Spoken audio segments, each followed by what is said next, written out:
আসসালামু আলাইকুম রহমতুল্লাহি বারাকাতু।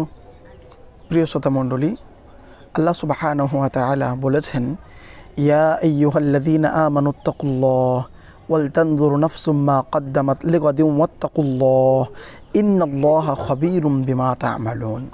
হে ঈমানদারগণ, তোমরা আল্লাহকে ভয় করো এবং তোমরা প্রত্যেকটা নফস এটা যেন চিন্তা করে যে আগামীকালের জন্য সে কী পাঠাতে পেরেছে, অর্থাৎ সে কি আমল করতে পেরেছে, সে কি ভালো আমল করতে পেরেছে যেটা নিয়ে সে রবের দরবারে হাজির হতে পারবে। ওয়াত্তাকুল্লাহ, আল্লাহকে ভয় করো। সুবহানাল্লাহ।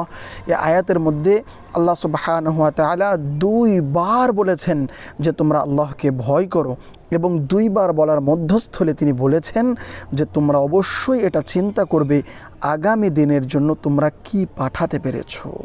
সেজন্য সদা আমাদের এটা চিন্তা করতে হবে যে আমরা কি আমল করতে পারছি এবং আমরা মৃত্যুর জন্য প্রস্তুত কি না। আল্লাহর দরবারে গিয়ে আমরা কিছু